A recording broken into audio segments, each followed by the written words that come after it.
publication, c'est une publication des gènes de la création de cette voiture, Renault Captur. Donc c'est cross-plateforme, le web, le smartphone et la tablette ont été développés en 1 mois et demi par toutes les équipes de design et de développeurs.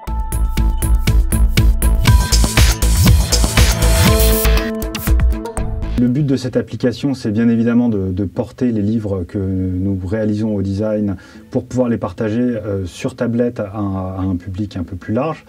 L'idée, c'est bien évidemment de pouvoir activer les leviers du brand awareness, de pouvoir enfin se positionner sur les tablettes et les smartphones avec un livre qui est gratuit, qui est accessible, sans contrepartie.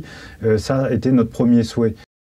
On aurait clairement pu partir sur d'autres solutions. Aujourd'hui, c'est vrai que Digital Publishing Suite n'est pas la seule solution qui permet de convertir de l'édition papier en édition digitale.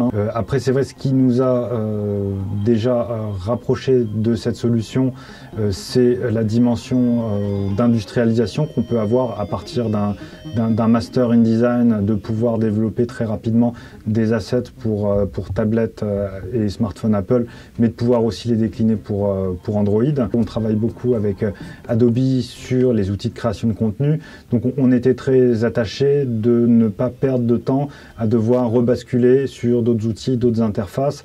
Dans ce projet, ce qui a beaucoup manqué, c'est le temps, mais voilà, à force de persévérance, on a quand même réussi à sortir ce qu'on voulait sortir dans les délais.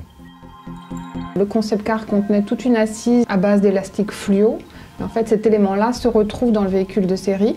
Donc on a fait appel à un artiste qui s'appelle Sébastien Préchou et on lui a demandé de nous faire une installation dans un hangar pour avoir justement une approche assez urbaine.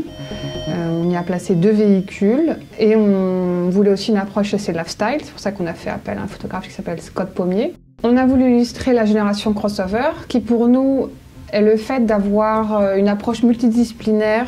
On a donc 3 témoignages. Un photographe, Christophe Berlet, une jeune surfeuse, Serena, et Marc Hirsch, qui est rédacteur en chef du magazine Style. On a choisi ces 3 personnes-là car elles ont fait de leur passion leur métier.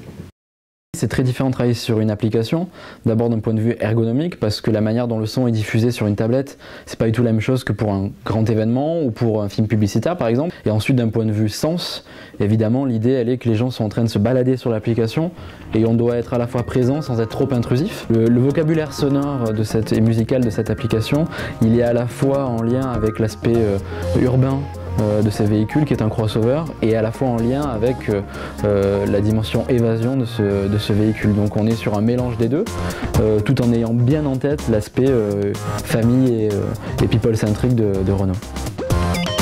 On a vraiment souhaité avec ce produit se positionner sur une frange de la population qui est jeune, qui a envie d'expérimenter et d'avoir du contenu pour sa tablette, qui a envie de le partager. Donc vraiment l'idée c'était de pouvoir enrichir cette publication par du contenu à la fois exclusif et à la fois du contenu vidéo adapté à notre utilisation.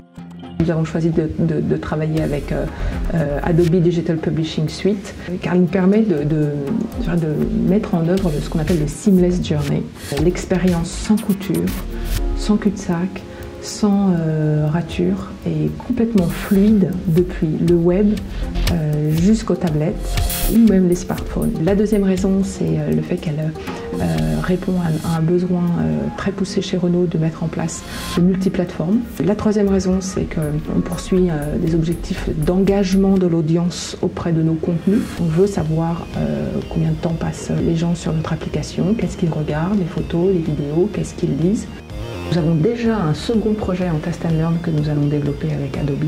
Ce que nous recherchons, c'est de pouvoir travailler à grande échelle sur nos produits digitaux, que ce soit sur le web, les smartphones ou les tablettes.